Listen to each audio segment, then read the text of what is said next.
All right. Hey, everybody, welcome back. You are the third subcommittee meeting of this week. So we are this is subcommittee meeting number 6 for the Policy and Practice Subcommittee of the FAC. So welcome back. And we are looking forward some great presentation today. Jenny, thank you. You have provided some outstanding speakers and looking forward to more of that today. Wanted to remind everybody that we are, and I'll let maybe Steve and Luke kind of talk about changing the cadence on the meetings and some of those general announcements for the group to know. But also we continue to the same process. We record these meetings and making sure people have access to them, whether they sit in here in the public or they do that afterwards. So what I'm going to do first before we get too far is I'm just going to do a quick review of our attendance here.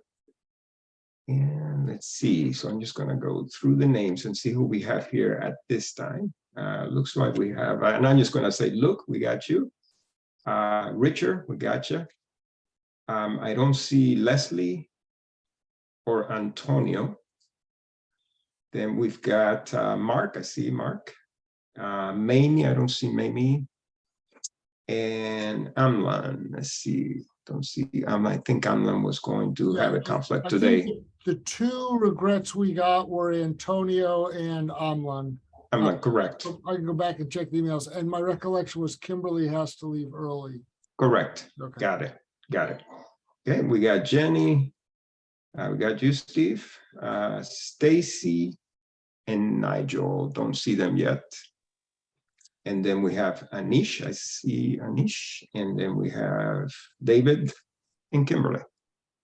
Boris, is Rich. I've got a 4 o'clock conflict as well, so I'll have to bail at 4. Okay, all right.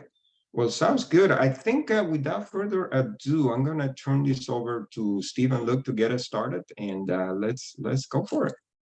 Okay, so just a few things because we have a speaker waiting in the wings. As Boris already mentioned, you should have already seen emails on the change in cadence of the meeting. So we'll have, in effect, rather than every other week, we'll in effect be inserting more time to think, and I would analogize that to more time to work in between meetings, and then we'll in effect only be coming together in this format once every 3 weeks rather than every 2. But again, you should have an email on the cadence, and Boris and Stephanie and the team have posted some stuff on the portal about that as well. My understanding is that I believe almost all of you have also responded on the RSVP request about the fact that we're going to have our first in-person meeting in early May. And my recollection is that Boris and Stephanie were trying to count heads for that as well. So if you haven't responded on that, please do so as well. In terms of what our tasks are, I just want to, again, commend everyone to the very helpful and organized email that Luke sent around this week. Again, just emphasizing that at some point we need to transition learning into working. And one of the things that we've talked about is, and again, this can go in 2 directions, is whether we need to rethink or reconstitute the subcommittees or task forces within the subcommittees. But what we want to be doing is turning all of our participation into, frankly, something that has some output rather than just inputs at this point. So in just a moment, I'm going to turn it over to Jenny. But before I do so, Luke, was there anything that you wanted to mention before we go towards the speaker? No, I think you captured it all. Only maybe one administrative matter. We are looking for volunteers to take a look at. Just let Steve and I know if that's something you are willing to do. But please, Mike is yours, my friend. And I'm sorry, did anybody else get a glitch on Luke? Did we hear what we're looking for volunteers for? Yes, okay. I got the glitch too. I missed what we were actually looking for volunteers for. In specific, we're looking for people who are particularly interested in the issue of single-use plastics, which we've talked about in the sessions earlier. So, and then in addition, there were also some administrative volunteers being sought as well. Did you want to say more about that, Luke? Yeah, sorry, that's what I said. I apologize for the robot voice. We're looking for someone to take a look and review the minutes of our prior meetings for accuracy. So a third-party independent volunteer to look to that. You can let us know afterwards. Just another duty of the committee. And then without further ado, with an eye on the clock, we have the wonderful situation today where we not only have an interesting speaker, but we have one of our subcommittee members who is extremely well situated to be able to introduce and lay the groundwork for that speaker. So with that, I'm going to turn it over to our colleague, Jenny. I'll run this way. Great, thank you. So I am the Deputy Assistant Administrator for Pollution Prevention over at EPA, and I oversee our pollution prevention programs. One of those programs is the Environmentally Preferable Purchasing Program, or EPP, and that's where my colleague Jenna Larkin sits. Jenna is an environmental program specialist, and since we've been talking about EPA's recommended eco-labels and standards, and how this group might want to make recommendations on how to better incorporate that into federal purchasing, I thought it would be good to have an understanding, a good background in how the recommended eco-labels and standards work. So I invited Jenna to join the call today to give you all some background. So welcome, Jenna. Yeah, thank you for having me, everyone. Okay, bear with me here as I share the correct screen, hopefully.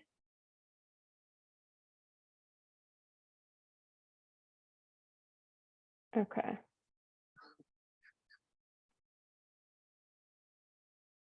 Let's see if I can make this a little bigger for you all. Great, and we can see your screen, Jenna. Okay, awesome. So as Jenny said, I'm with our EPA's Environmentally Preferable Purchasing Program. So here's a bit of an overview of who we are, what we do. I'm sure you've heard a little bit from Jenny here and there, but hopefully this gives you the bigger picture of everything we do. So for over 25 years, we have been taking a life cycle multi-attribute based approach to defining what is an environmentally preferable product or service. We not only engage in developing and updating private sector sustainability standards and eco-labels, but we also assess them and then recommend them to be used within federal purchasing. And that's the part I'm going to get into more detail here today. We also assist feds and others in buying environmentally preferable products and services. We assist small businesses in selling their products and services to the federal government. And we also help to measure the compliance and benefits from buying those products. So we really try to take the holistic life cycle based approach to sustainable products and purchasing. So I'm sure it's no surprise to anyone in this group that the federal government spends a lot of money. We buy a lot of stuff. We are the single largest purchaser in the world, spending around $650 billion annually on goods and services. Our procurements represent roughly 2.5% of US GDP, and we influence much more, manage over 350,000 buildings, 600,000 vehicles. I think you get the picture. We buy a lot. We also know that the impact doesn't necessarily stop at federal purchasing. We know lots of people are looking to us to set the bar and see what we're doing. So we really try to lead by example in what we do and how we implement sustainable procurement in the federal government. We actively are collaborating with state level governments, local governments, institutional purchasers, because we all know we're buying the same stuff and likely implementing the same kinds of policies. So we know the impact doesn't stop at us. I do just want to highlight one of our main authorities. We have several, but I think this group is probably most interested in the latest executive order 14057 that came out, along with the Federal Sustainability Plan and OMB Memo 22-06. So within all of these authorities, there are lots of good sustainable purchasing elements in there. So not only did it set a net zero emissions procurement goal for the US government by 2050, but it also directs federal purchasers to maximize the procurement of sustainable products and services identified or recommended by EPA. So that's what my program does. It also directs federal purchasers to prioritize products and services that address multiple environmental impacts at once, kind of recognizing that life cycle-based multi-attribute approach that we take is the best approach to use. And it also directs agencies to prioritize substitutes for products that contain PFAS. So I'll get a little into that as well. So this is just a slide to show how many administration priorities sustainable purchasing can actually help to address.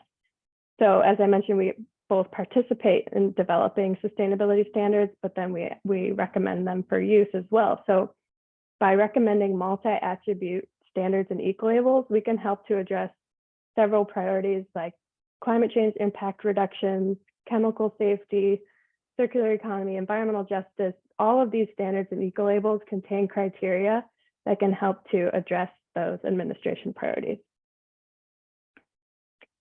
So let me get into the meat of the presentation, our main tool to help purchasers identify and then purchase sustainable products. So we call it our recommendations of specifications, standards, and eco-labels for federal purchasing.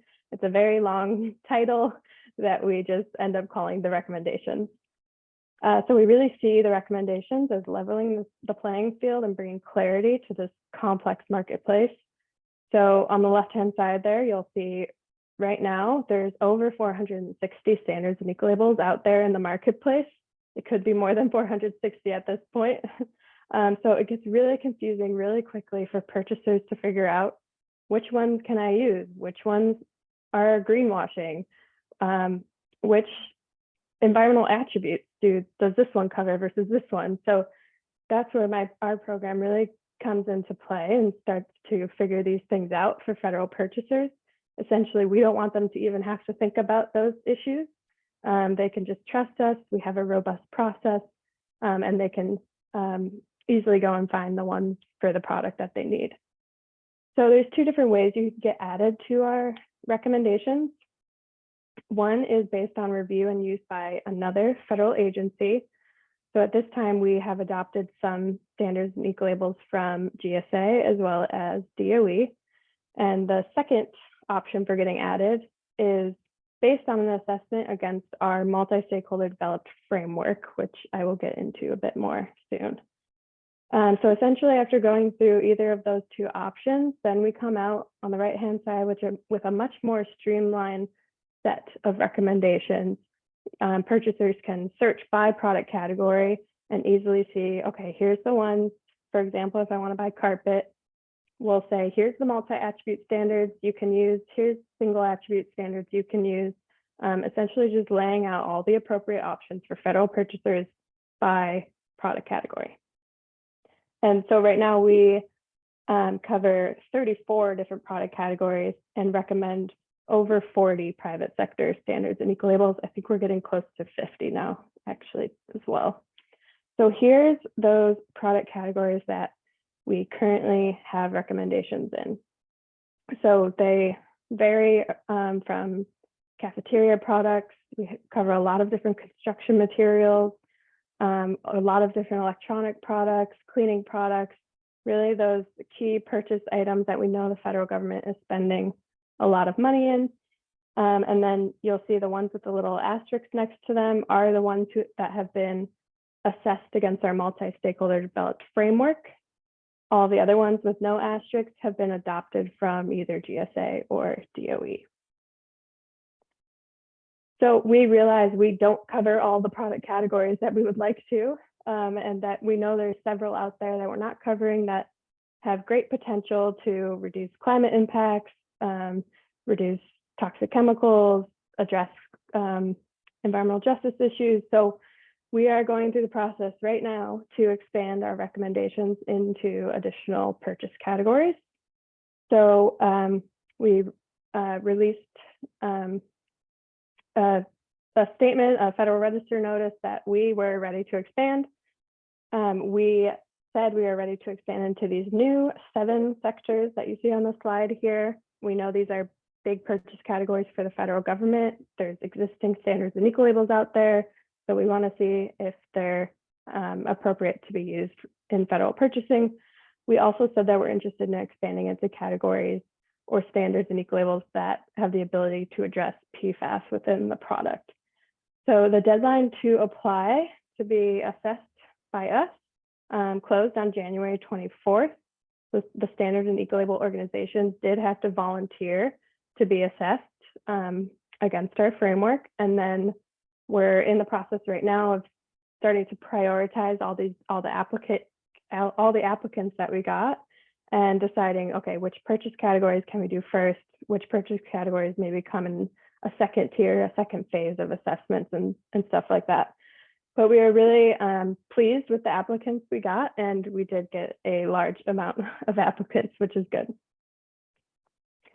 So just very briefly, I don't want to get into too much of the weeds here, but here is a slide that essentially explains what our framework is. So this is what we use to assess standards and eco labels to determine if they're appropriate for federal government use. So there's 4 different sections within the framework. Section 1, we're assessing everything of how the standard or eco label was developed, like were the right people sitting at the table. We want to make sure this isn't just an industry developed standard or just a government developed standard. We want to make sure it was fair. People were able to express their comments and such and things like that. Section 2, perhaps the most important section, is making sure that it's addressing all the appropriate environmental hotspots for the particular purchase category they're claiming to address. Section 3 is all about their conformity assessment procedures. So it's really important to us to know that there is a third-party, non-biased organization confirming that they're doing what they say they're supposed to be doing.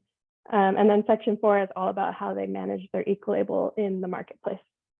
So we have a very robust process. There's 50 plus criteria within the framework that standards and eco labels have to reply to and provide us with justifications for how they meet each individual criteria.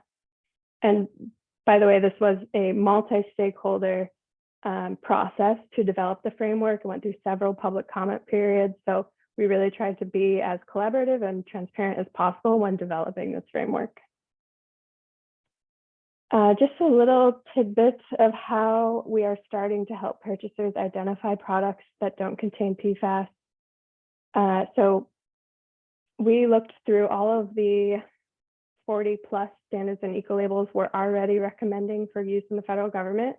And we pulled out any criteria we could find that showed they are either restricting or completely eliminating PFAS from their products.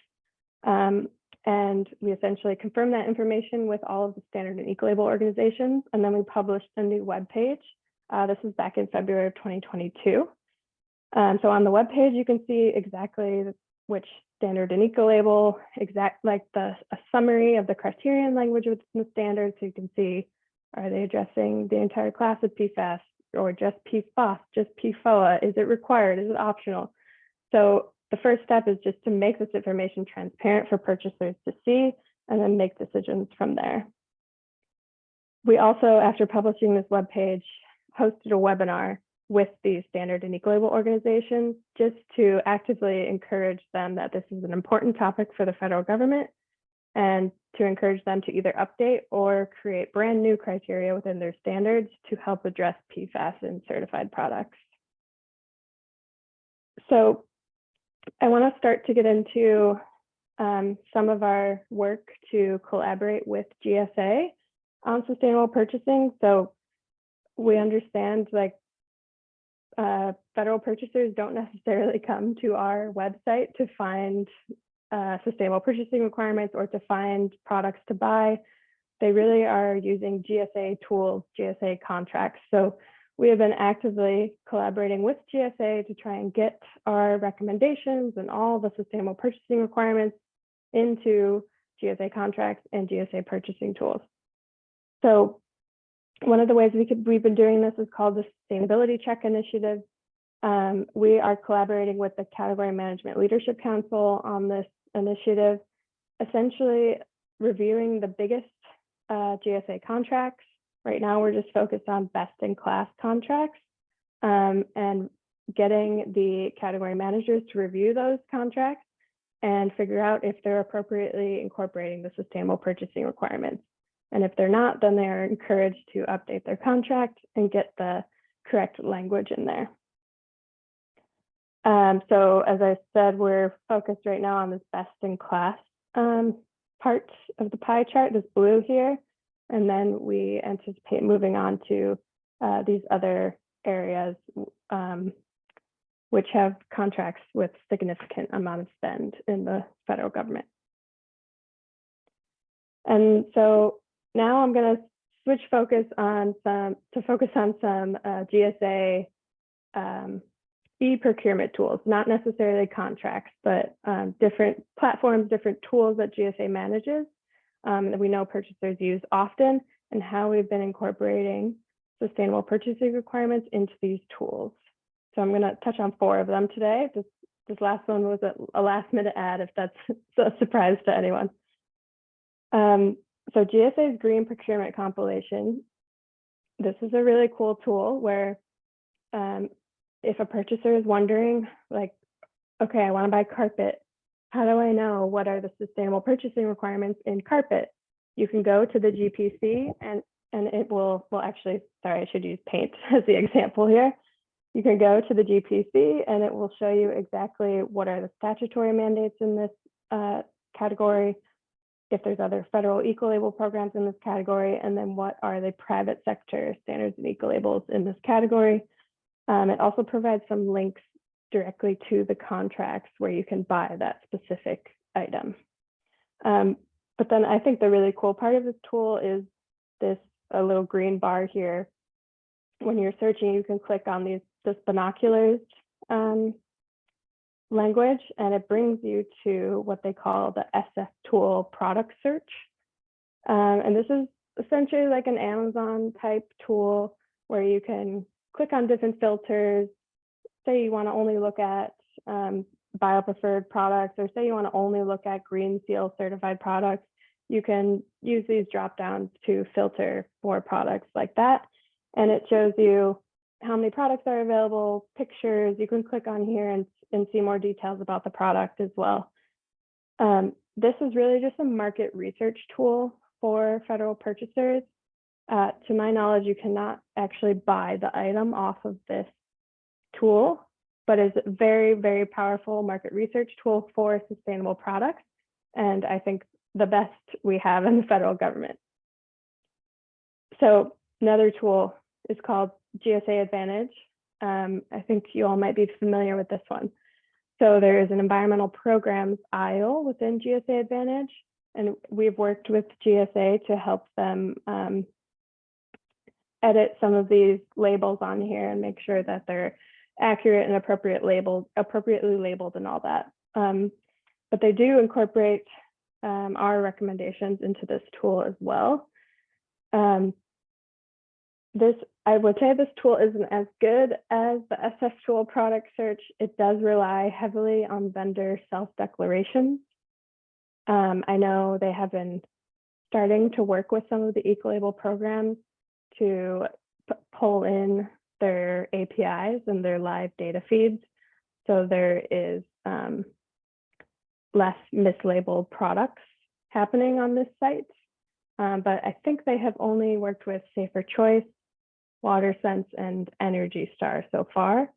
So they haven't worked with any of the private sector eco-labels or standards that we recommend. So I do see when I browse this search tool, I do still see a lot of mislabeled products. The other day, I found a clock that was labeled as sustainable, and we don't cover clocks at all. So I did just want to note this tool could use some improvements, but it's a good base. And then the last tool I want to touch on is GSA's commercial platforms effort. I'm not sure if you all are familiar with this one. It's kind of new in the federal government. It began in 2020. It can be used by purchase card holders for routine commercial products. And there's around 27 different agencies participating right now. So essentially, if you have a purchase card and you want to buy a chair, they are allowing purchasers to go to these 3 different platforms: Amazon Business, Fisher Scientific, and Overstock.com. They can use their purchase card on these tools now and find the item they want to buy. I believe it's for any purchase below the micro purchase threshold, which I'm forgetting the exact number of that threshold, but I think it's somewhere around $10,000. So when this began around 2020, my program actively reached out to Amazon Business, Fisher, and Overstock to ensure that the sustainable purchasing requirements were within their tools. Some of the platforms have been making improvements faster than others. Amazon Business is doing a pretty good job at incorporating certifications and eco-labels into their tools. But a barrier to note on this tool is that we have given these platforms, or we have a no-cost contract with these platforms. So essentially what I've been told is that they can't just go and create a separate platform for the federal government specifically. What we're using in the federal government will also be used by other organizations that may use Amazon Business to buy something. So we have been running into some issues with getting the very specific sustainable purchasing requirements into these tools because everyone else has to use them too. So I already mentioned a few of the barriers we've been running into, but I did just write some down on this slide, so maybe they can help start some discussion here. But so essentially, there are still a lack of sustainability standards and eco-labels in some categories. If there isn't one out there, then it's not included in our recommendations, which doesn't mean there's not a sustainable product out there. It's just there is no standard or eco-label that exists. Another barrier is that there's often several sustainable purchasing requirements that apply to a single product category. I showed you that screenshot for paint. You can see like just how many eco-labels a purchaser has to figure out which one to use. There's lack of automated tools to incorporate sustainable purchasing requirements into RFPs and contracts. You can see that we are having to manually do this and collaborate with GSA to figure out if those clauses are included in our contracts. Lack of unified product data or existence of robust product registries. Part of the reason that the GSA tools aren't amazing is because the actual data coming from the eco-labels also isn't great. So we actively try to encourage better data within these private sector eco-labels, but it's hard to get them to all use the same things, to call everything the same things. So that is sometimes an issue. I think I kind of touched on this one with the GSA tools needing to be updated, accurate, reflecting the current sustainable purchasing requirements. Again, I kind of mentioned this one, that we have a great sustainable products market research tool, but it's not necessarily connected to the tools we're using to buy things. So there could be a better connection between those tools. And then also there's a lack of tools to actually track compliance with these purchases. And then again, kind of goes back to the bad data, which makes it hard to track, did we actually buy the sustainable product? And then there's a lack of tools to try and calculate the environmental benefits from buying those products. So I will stop talking. Please ask me any and all questions that you have. I know I just threw a lot of information at you. So let me just say a couple things briefly. Let me begin by saying thank you so much. Obviously outstanding content, which we really appreciate, and we thank so much for the slides. I'm going to defer to you since we have a fair number of different questions, whether you want to leave the slides up so you can go back and forth to them, or whether you want to stop screen sharing. But I'm going to give you the questions in the order that they came up rather than necessarily in a thematic order.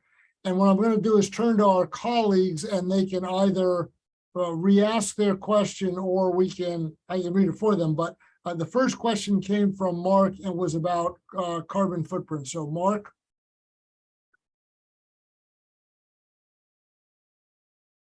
Thank you, Stephen. Yeah, the question I have is, in all these ratings that are applied, do we have any indication whether carbon is included in that equation, or if there's such a rating that we can look to on these products? Yeah, we don't right now recommend any like specific like carbon neutral or like carbon negative certification, because we typically have had a focus on actual products and product types. But in this expansion that we're in right now, we did receive some applicants from those carbon neutral, carbon negative certifications. So we will consider if and how they can be added to the recommendations. But all the other multi-attribute standards that we recommend do typically have criteria in there around carbon. It's not necessarily a criteria that we say you must address to get added to the recommendations. It really is a product category by product category specific thing. Thank you for that, Jenna. I just wanted to note that I did speak to Lever Brothers in Glasgow last year, and they were amenable to coming up with some kind of a rating system. I wanted to just flag that for you. Thank you. Okay. So next, I'm going to turn to Kimberly, and Kimberly had a couple questions. So I'm going to basically preempt her first question and give her the floor on her second question. But to the extent that you mentioned it earlier, Kimberly had asked, how often is there a review of the recommendations for the hundreds of eco labels and standards that you have? How often is that conducted? And then I'll turn it over to Kimberly for the other question in just a moment. Sure. So we were directed to create the recommendations out of an executive order from President Obama in his second term. So I believe that was around 2015 that came out. We were only given 90 days to create the recommendations. This was even before my time, before I worked for EPA. So that is why you'll see those ones that we've adopted from GSA and DOE, because we only had 90 days to come up with this list. And then at the same time, we were already developing the framework. So we were just putting the finishing touches on the framework. So in 2016, we launched a pilot to test the framework in 4 product categories: furniture, flooring, paints, and coatings. So that's why you'll see those ones have assessments against the framework, but none of the other ones do. We have not done assessments against the framework since 2016. We attempted to do so in the last administration, but never got the go-ahead to assess additional standards and eco-labels. So right now, essentially, we're playing catch up, and this is only the second time we're going through this process to add new standards and eco-labels to the recommendations. Thanks, Jenna. That's really helpful, especially the tight time frame that you guys had initially to put the recommendations together, but also that it has been quite a while since the review. And you mentioned, rightly so, that there are more than 460 of those eco-labels, that exist. And so maybe doing a revision, maybe that's something that we might consider as we think about recommendations overall as a committee, just because there's been a lot, there's been a lot of time since the last review was done. And then the other question that I had that Steve was alluding to is, early in your presentation, you mentioned kind of that this program addresses environmental justice. Can you talk a little bit about how it addresses environmental justice? Yeah, that is a very new area that we're exploring. So this part is kind of connected to a new grant program that we were also establishing in my branch. So it's a new grant funded by the bipartisan infrastructure law that will increase access to more sustainable products and services.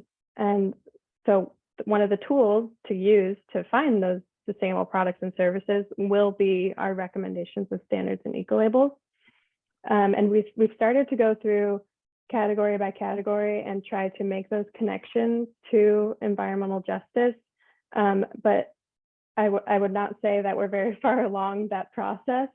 And we will learn so much from when we are finally able to disperse these grants, because they are solely focused on environmental justice communities and getting those safer, more sustainable products to environmental justice communities.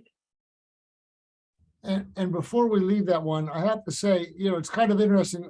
I think that you all do a great job in terms of transparency on the webpage, explaining what you're including and what you're not. But this, we throw around this term environmental justice rather loosely, right? And so we have domestic, we have foreign, we have gender, we have age, we have everything. I mean, there's a lot of distributive justice issues here as well. But it would be really interesting to see what that rubric looks like, or what's basically on your template as you go down that path. Well, I can jump in for just a second. With that request for applications that's under development, which we're hoping to post in the next month or so, that will have we've been working closely with our Office of Environmental Justice on defining what that means and the parameters, I think, in association with this work. So there is a lot of work to be done in defining exactly what that means when we talk about it in this context. But again, Jenny, thanks so much for weighing in on that. I mean, I think it'll be very interesting to see what that looks like and how it's received in the public domain. Yeah, and one thing that's been kind of overlapping that we've been doing so far is exploring, with the Safer Choice eco label, which is a U.S. government eco label. I oversee that program as well. I have some of the bottles behind here, but working with talking with janitorial unions and with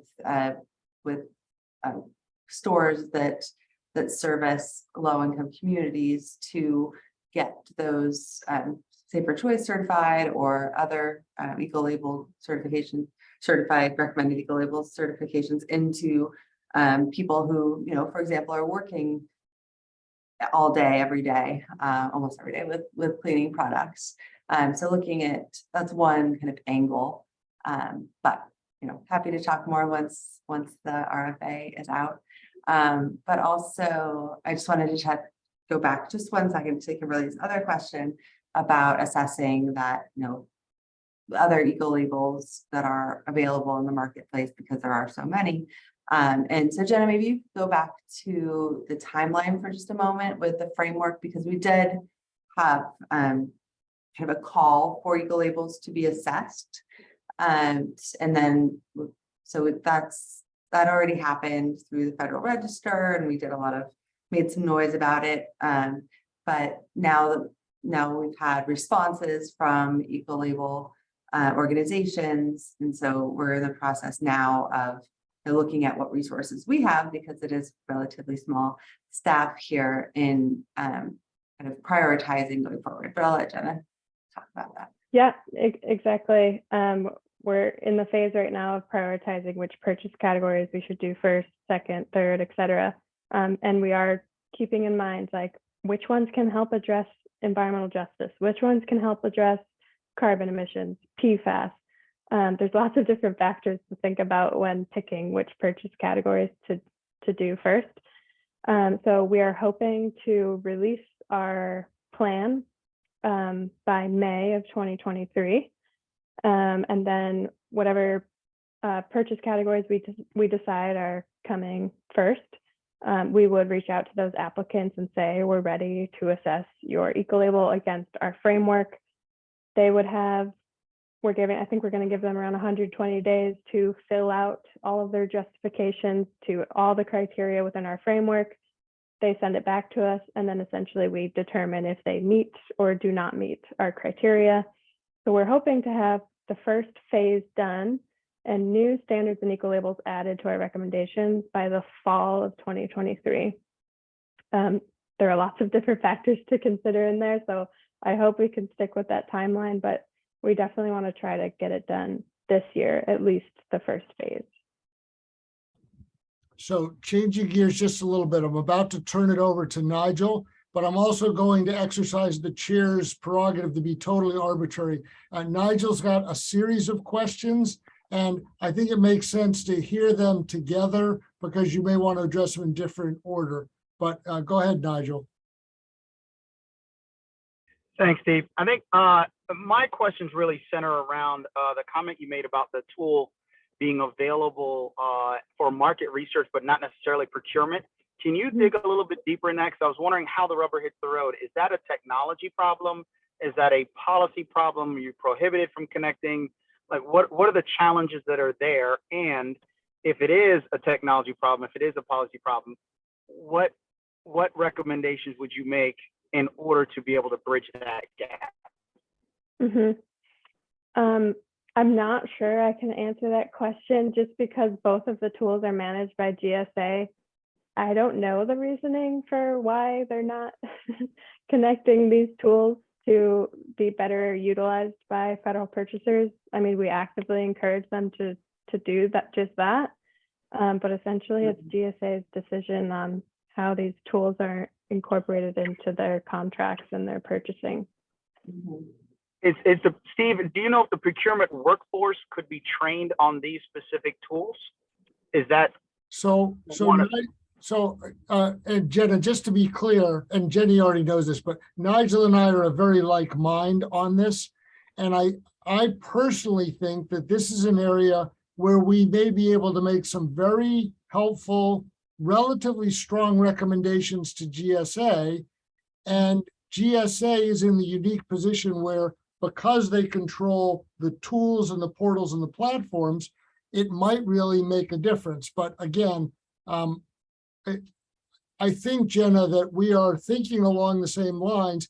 And one thing that would be very helpful to us, and whether you want to do this through us as a committee or through Jenny, helping us craft the ask or what it is that we should be recommending to GSA, because I think we all agree that the one-stop shop is what's going to have the greatest impact. And Jenna, you haven't been with us when we've had this conversation before, but I've seen it time and time again.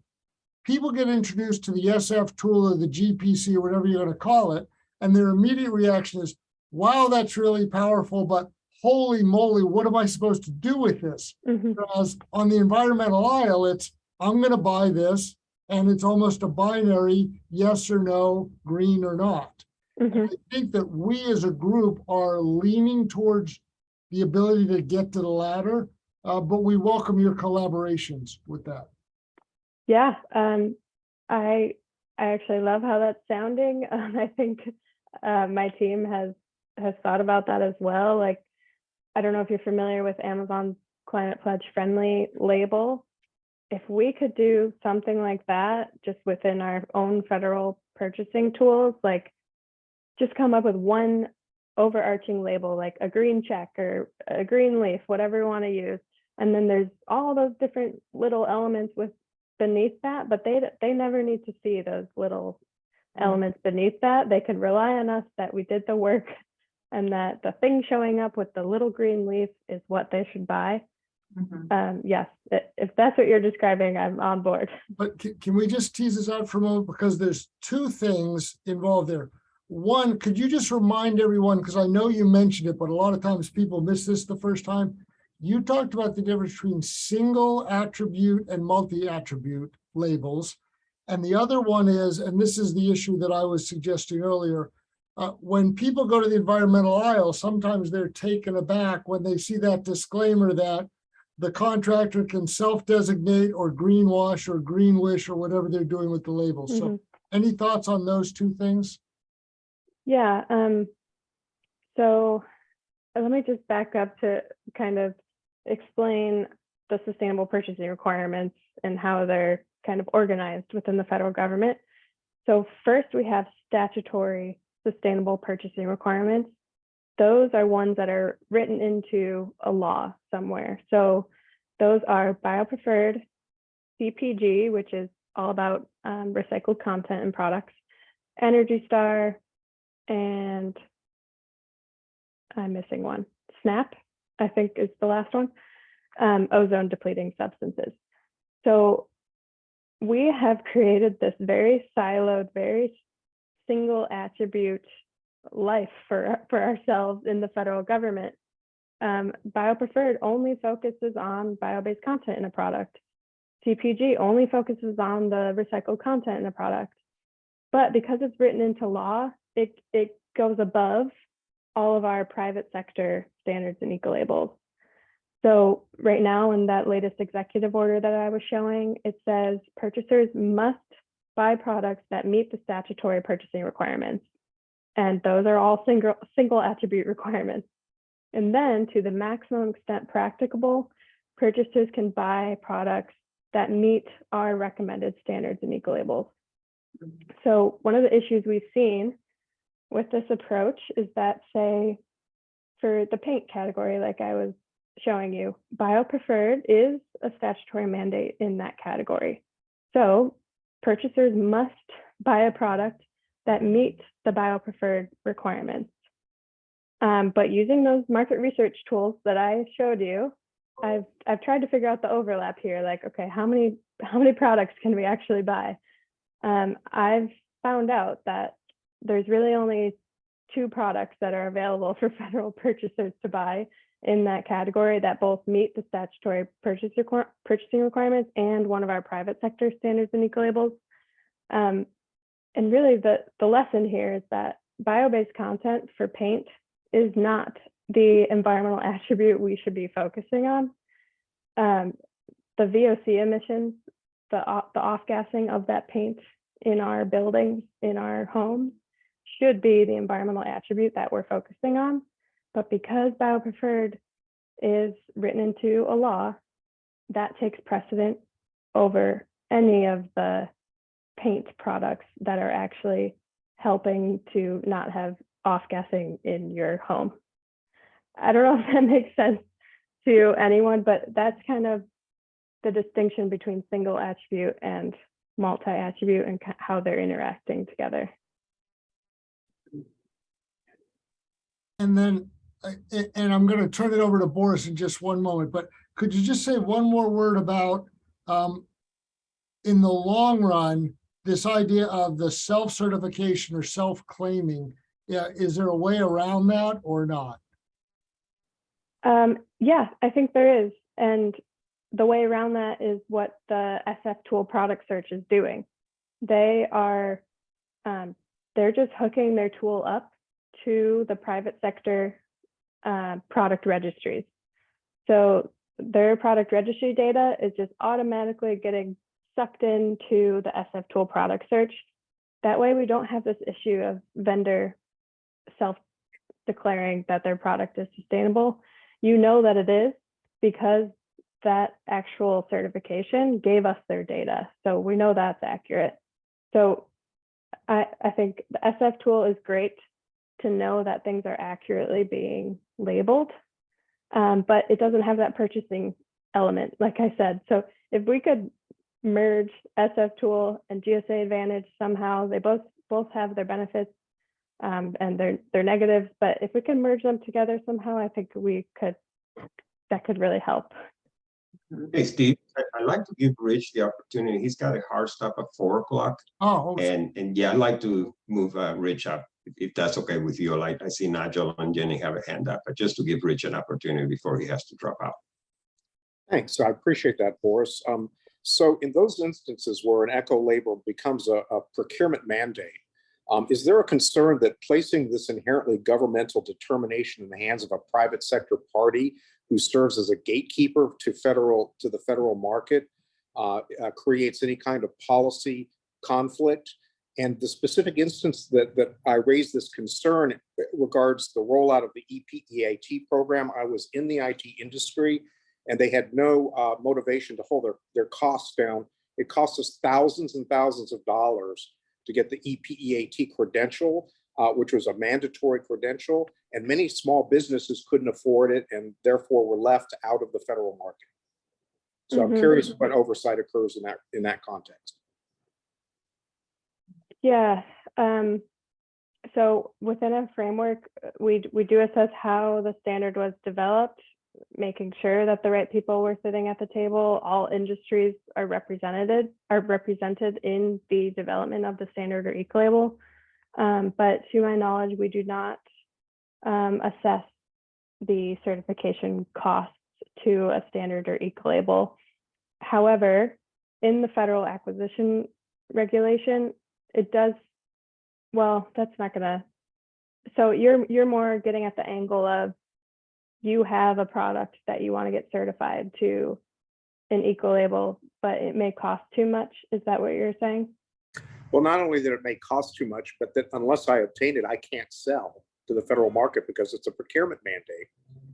And so you have a private sector entity making the decision as to who gets to sell into the federal market.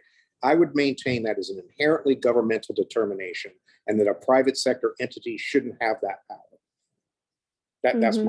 That's my opinion. Okay, yeah, that's a good point. We are hoping that this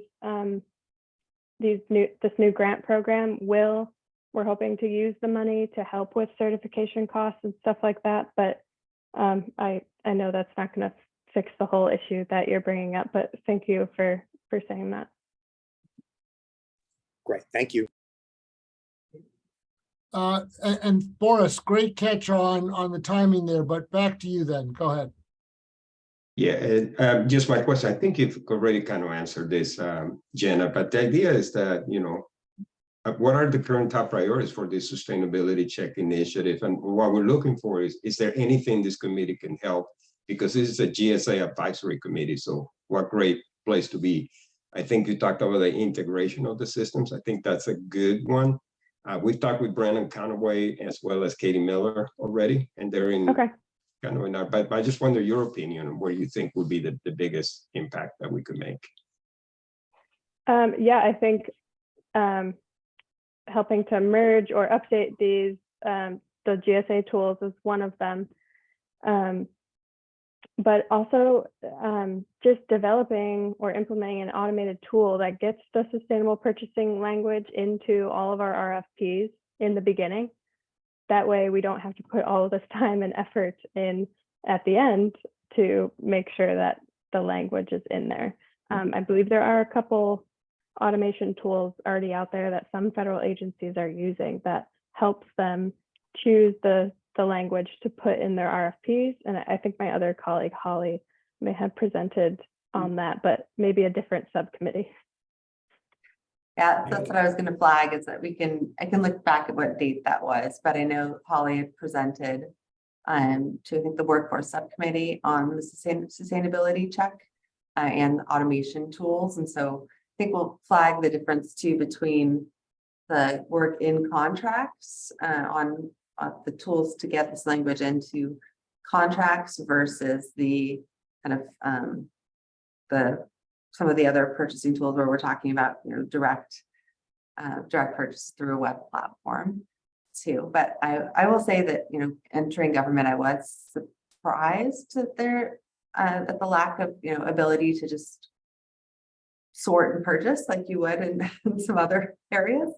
And so I think that one of the things when we were drafting our mission statement was saying, I think maybe Nigel speaks to your question, is I wanted to make sure that we thought about the ease to the procurement, to the person that's actually procuring, because of all of this landscape of everything that they have to comply with, not only for sustainability, but everything else. And so how can we make it easier in general, and how can we harness technology to do that? I think are good questions. And I know we've thought about the issues quite a bit over at our program, but I think one of the other things I suggested was learning from the private sector and maybe from states too. If Mark and others have successes to share on how do we use technology, and then also the transparency. And I think David had asked about automatically generating the data about purchases. I think could use a whole lot more of that to track then what is being purchased and whether it meets our sustainability goals. So since Jenny already opened that door, and Jen, I realize it's hard to watch the chat while this is going on, but we had somewhere in the order of 3 to a dozen related questions on what I would call data collection and concatenation. So, you know, we've talked about SF tool, we've talked about environmental aisle. You know, we assume GSA has pretty robust data collection for everything that moves through the schedule. It sounds like there's no similar tool for tracking anything that happened as a result of directly or indirectly of SF tool information. So since people don't purchase through the portal, there's no way to know what the impact is. So one of the other things that I think a lot of us are asking about is in terms of strengthening your stance, demonstrating more impact, having more impact. Do you have any thoughts about how the data collection could be better? We know for bigger procurements, we've got the FPDS that runs through SAM, right? But a lot of this stuff is micro purchase, and you talked about that earlier. So the question is there any way to collect, catenate, share, learn from, and exploit relevant data here? And others may be able to ask the question in a more articulate manner. Yeah, that's a great question. I know that my colleague Stephen Sylvan will have an amazing answer to that question. He is a huge fan of what I think it's Sandia National Lab is using to track all their purchasing and including sustainable purchasing. And he may have touched on that tool in the presentation that Holly Elwood did to the other subcommittee, but I'll have to check on that. But yeah, I know Stephen has talked to Sandia National Labs and loves their tracking tool and sees it as potentially being applied across the federal government. Okay. Based on my first look, I think that we've gotten through everybody who had specific questions at this point. Mark Hayden had another example on tracking on some of these things. And Mark, did you want to say a word about that, or were you satisfied with the comment there?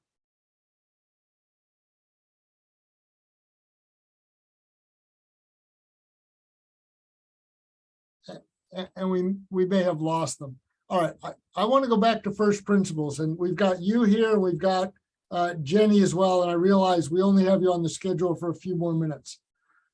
There's this part of me that hears today a nice refinement to something we've been talking about a little bit earlier, which is what we think of as the low-hanging fruit for driving a high volume of relatively low-value procurements towards eco-label or approved products.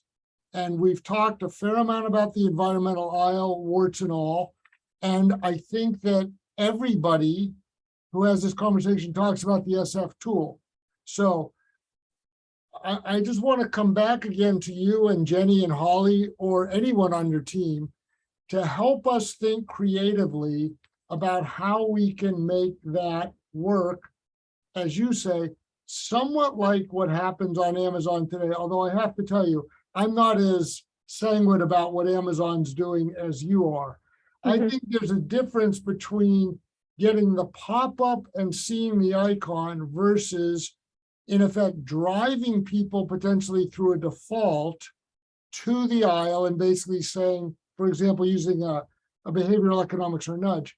If you want to do this the efficient way, you must use the environmental aisle. And if you don't, we're going to make it more difficult for you.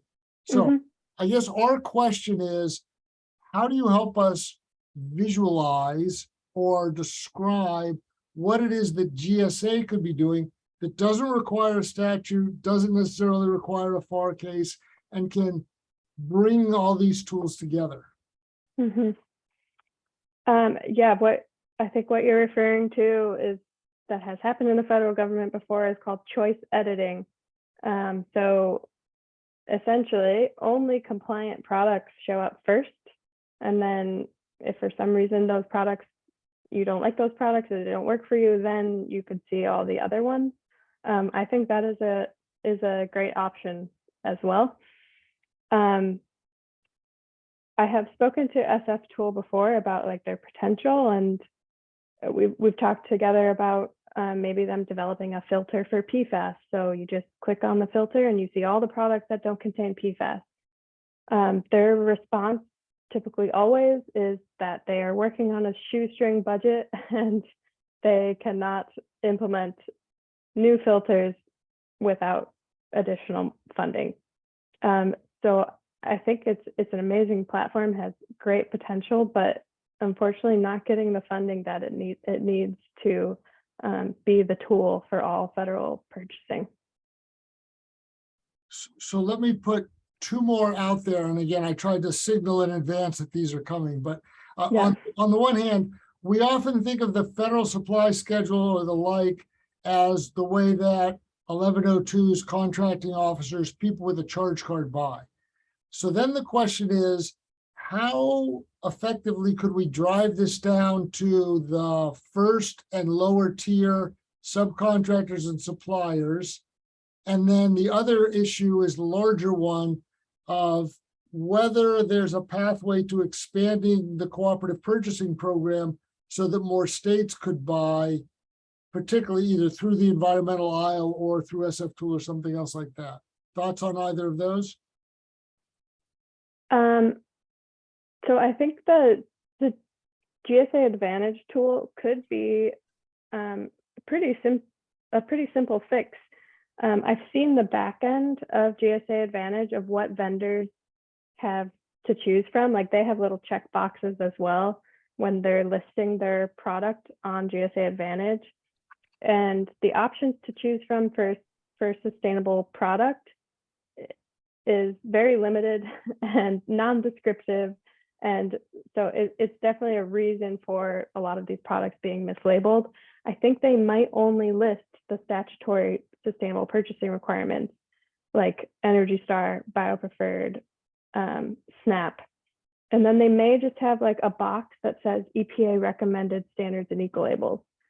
That is not a great description for a vendor to see on the back end. They could just check that box and be like, yeah, we have a certification, it's green, and then they check that box, and then their product then shows up in GSA Advantage with that little green leaf.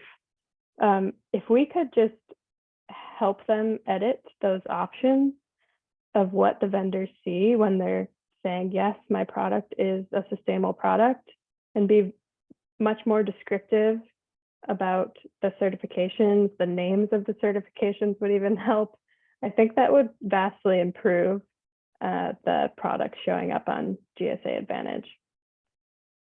And if we were to have a conversation about whether it's the green leaf or some other aspect of this, is it safe to assume that for your purposes, if we're talking to Jenny, we're talking to the right person here?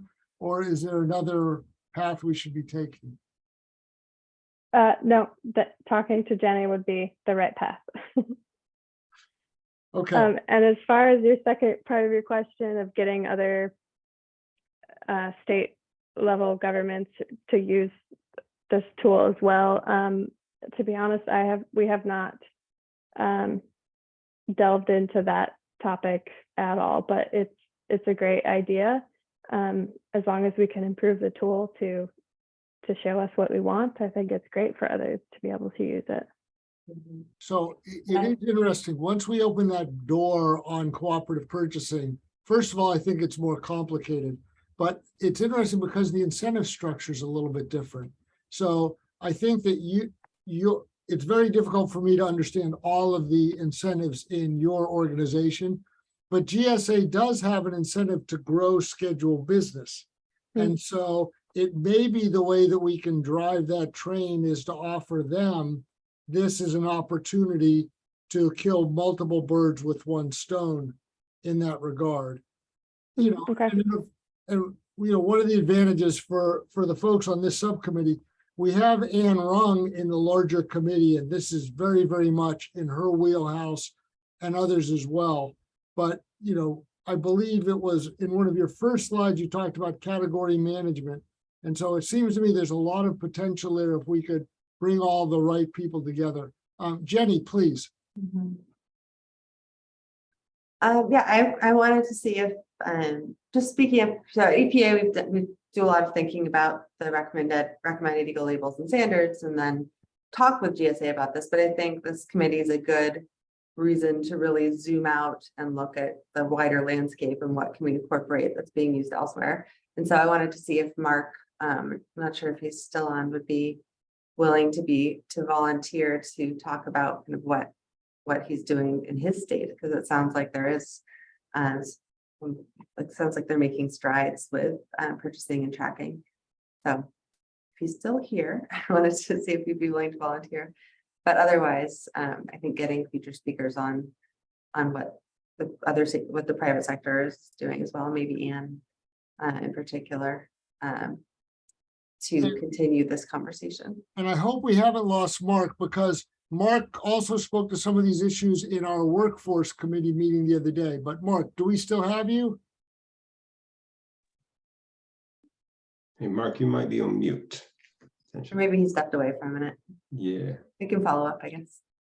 I think Anne is a great idea. She used to be an Amazon exec at one time as well. So she understands Amazon pretty well.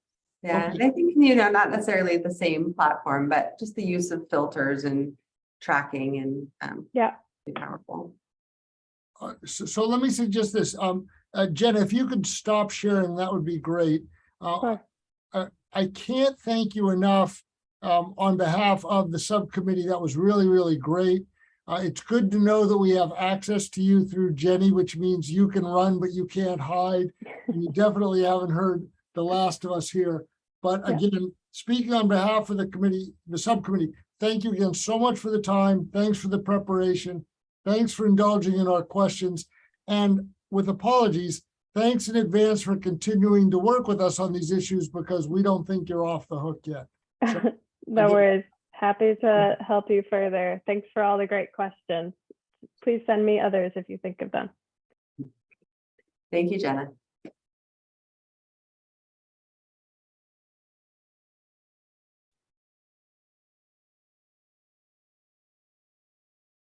Okay, so I mean, I thought that was really good. I'm just trying to think, Boris, can you pop our agenda back up real quick? Sure.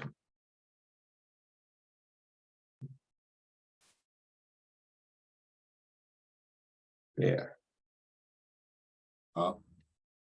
We're looking at your email, Boris. Okay. I'm more than willing to read your emails for you, though. We can have dramatic interpretive readings. So I think we were going to try to continue the priority discussion. There we go. Yes, and give the folks perhaps who we hadn't heard from last time an opportunity to respond. Does that sound right, Steve? Yeah, so it does. I have to say, I'm a little concerned. We've lost a fair number of people in terms of timing. We knew some were going to leave earlier. I do think that, again, just to remind everyone, Luke's email was relatively clear about what we're hoping folks could do.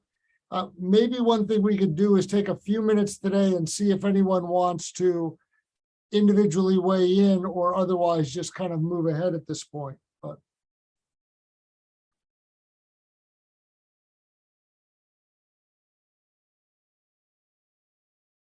yeah, I fear we just don't have that many people left who haven't spoken. Yeah. So I perhaps we'll pick this up next time, and we'll put an exercise together, I think, along the lines of what we discussed, something to get more hands-on involvement. And maybe So let me ask a question. Would you want to set up an admin meeting? Because that's what we were talking about. Maybe we can do an admin meeting next week, same time, just the 1 hour block. Would that work? Nigel, did you want to weigh in, Nigel? No, I think I would it would be helpful to me now that we've been collecting all this great information. I thought that presentation was excellent for us to have a working meeting just of the committee to go through, because some of the things that came up today, I would really like to get some discussion amongst this group of how we create a recommendation for something like this.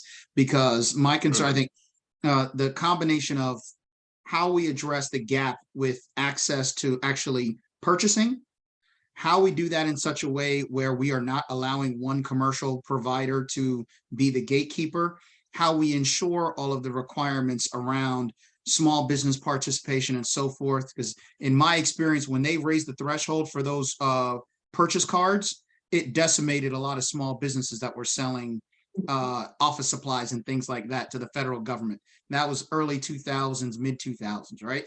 So as we're thinking about those things, it would be great if we just had a working group session to talk about the business of this subcommittee of how we draft these recommendations. Yeah, I love that idea. And so, Leslie, I saw you popping in there and I saw a comment from you. Did you want to say something, or were you merely complaining about your Wi-Fi today? And for next week, I have another meeting from 3 to 3:45. I can meet at 4, but I would like to be part of that conversation if possible. So we can maybe make it 4 to 5. Would that work for people? 4 to 5. That would work for me. That's Okay. next Thursday, Next Thursday. Thursday the 22nd, or Thursday the 23rd. There we go. Thursday, 4 to 5. Yes, Thursday the 23rd from 4 to 5. I'm putting a placeholder right now. It works for me. I will send the Oh, invite. And I saw that David was back. We had David in and out today. David, did you want to weigh in on anything? I was out for only a few minutes, so I've been here, although I know it's hard to see everybody. So thank you. A thought just occurred to me, and this may reflect, and this does reflect my perhaps lack of understanding on purchasing. Is, we talk about sort of the environmental attributes of products, but when they're procured, is there some priority on procuring them from the closest provider to the place they are going to be used, or is that not even considered in the analysis? Maybe it is. But I was just thinking about, it's one thing about the product, another thing to get the product from here to there, and where is that taken into account if it is? So first of all, a great question. And, we could answer that question in terms of scope 3. We could answer it in terms of transaction costs. I do think that it's pretty clear that the FAR anticipates that delivery and maintenance costs are part of the procurement lifecycle, but I don't think that has historically been articulated in terms of, for example, emissions or harm. It's very much a cost-based analysis. I think, Jenny, did you want to weigh in on this one also? I just saw you pop up on my screen. Sorry, I was just trying to eat an apple. No, But yeah, I think I agree with your answer. And I will say, if you're talking about construction materials or something that's very heavy to transport, I think there's a lot more, that's already taken into account, but I think for other things, it's a new territory. Okay. I will say, David, in a lot of conferences I've been to outside the United States, these issues particularly come up with regard to food. And it's interesting that I think there's been a lot less discussion about sustainable food procurement in the United States, mostly because the volume of food procured at the state and local level is so much greater than at the federal level. So, for example, locally sourcing school lunches is a much bigger deal at the sub-federal level. But I think it's a really important issue, and I think we should keep it in the background. If I may reflect on what Jenny said, I completely understand that it may be more relevant for some things than others, given, let's say, transport might be a relatively low say, amount of carbon compared to what's embedded in the product. But I'm wondering if kind of at the margin, some options would be more favorable if you included it versus other options at the margins. And again, it may not amount to a lot, but it just kind of occurred to me sitting here thinking about sort of how it gets from point A to point B. That was the only reason I brought it up. Well, and I'll tell you another one, David, just because Nigel brought it up earlier. When the evolution of what's are known as base ops or base operations contracts exploded over the last few decades, a pretty significant number of small businesses that basically operated in and around individual military installations felt that they were largely disenfranchised by the consolidation and diversification of the contracts, much in the same way that we saw that with the big box and the retailers getting action with the micro purchase threshold raising and the charge cards. But again, huge issues. Watching the clock though, I want to just do a couple of things. I think Leslie had a hand up here. Oh, yeah, Leslie. Sorry, it's not urgent. I just wanted to respond and maybe ask a question of Nigel, because I think the small business component is really interesting. Do small businesses tend to have the range of green products on hand in terms of their warehouses and things like that? So when we require a particular standard or a green procurement, does that kind of by default shut out a lot of small businesses from those sales? Not in my experience in the green standard. It's been really around other products, and they served as resellers oftentimes. So they're not the manufacturer. So if you're creating that requirement, that goes back to that education piece. Like, can we get these small businesses that were in, let's say, office supplies, that are on the schedules, that have been providing office supplies to, you know, Department of Commerce or Department of Agriculture? Can we get them to participate in some technical assistance at SBA, at some other agency, to show them that this is where the government is going with regards to purchasing? Here are some suppliers that make those green certified items that you should put in your business mix, in your offerings. So therefore, as they are being purchased, they can go to the contracting person, entity can go to that interface, that technology interface, and acquire it from a small business just as quickly as they could acquire it from Amazon or Staples or one of these massive places. Yeah, I just wanted to make sure it wasn't kind of the law of unintended consequences. As you green your supply chain, you lose a whole bunch of small businesses. That is exactly what happened earlier when we consolidated all these purchase books and put it online in it was a part of the Paperwork Reduction Act. And you took all these massive purchase books that we used on Capitol Hill and in the agencies, put it online and consolidated it. And what ended up happening was that the small businesses got lost. And what I'm concerned about, and I think what Rich touched on, is there are already congressional committees looking into anti-competitive practices of some of these large entities like Amazon, right? Where you go onto the website, and because of the algorithm and the way there's certain things come up top and the others get pushed to the back. And we need to figure out how to make sure that that doesn't inherently happen in whatever we're creating. And that actually what we're doing is creating an avenue for more innovative companies, more innovative tools that are more likely to move towards offering these green products and green services to the federal government. They get boosted to the top. And I just don't know how we do that. And that's why I wanted that working group session to kind of talk that through with you guys. okay. Understood.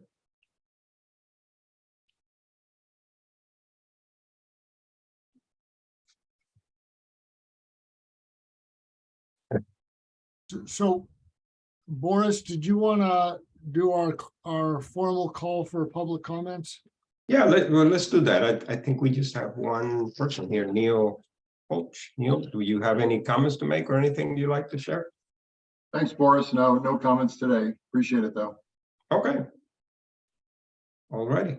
Okay, so unless anybody has anything else, we'll get an email from Boris, Stephanie, or someone on the team about a working session next week.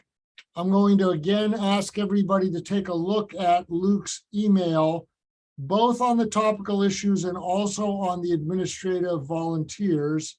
And then, of course, as is always the case, if you have any thoughts during the week, by all means, let us know. But before I cut it off, I'm going to turn it over to Luke, and we'll also make sure to give anybody the opportunity to say anything else before we wrap today. Luke? Thank you, Steve. Really appreciate our guest today. I thought that was fascinating, and I think it kind of contributed somewhat to the percolating narrative we have about the complexity of trying to make change in this area on behalf of GSA buyers all the way up to the policy level. So I think we are, I think if we had the same conversation this week that we had last week, there might be some new ideas now. I know I have some additional ideas. So I do look forward to working with you guys in the admin meeting to kind of figure out and chart a path forward. I think we've done quite a bit. We've all gotten quite a bit smarter, and I think it's time for us to pull up, our sleeves and get to work. I think we all want to do it. So let's make it happen. Appreciate it, Steve. I see Jenny has her hand up again. I know we're winding down, but I see Mark is back. I don't know if we want to invite him to present. Mark, we were talking about you because you have all of the answers, it seems, in New Mexico to potentially present on one of maybe our next public meeting about the system that you have in place there. I'd be happy to do that. When is next again? So it'll be 3 weeks from today. Will be the next public meeting. That's the next public meeting. All right. Yeah. Who do I contact? Well, you got Steve and Luke. Well, I'm nominating you. I don't know. There you go. Steve and Luke, they're your leaders. I second the nomination. Good. And we can work out details. Obviously, Boris and Stephanie are the ones who are the keepers of most things that go into the subject matter files. But let's be in touch between now and then. But you're officially on the hook until you change that. All right. Thank you for that, Stephen. Sorry I wasn't here. It's the legislative session. I'm being pulled 10 different ways. And again, just one thing that Jenny and I basically called you out for is there was a lot of discussion about the potential, among other things, for states to buy through the federal supply schedule if they had access to the environmental aisle. But we'll talk more about other issues as well. Okay. Excellent. Thank you. Yeah, it seems like you have a lot of this figured out based on your responses here. So excited to hear more about it. Thanks. I asked more questions than answers, though. All right. Well, if not, no one else. So a couple of thoughts here. And again, thanks, Jenny, for bringing such great people to talk and enlighten all of us.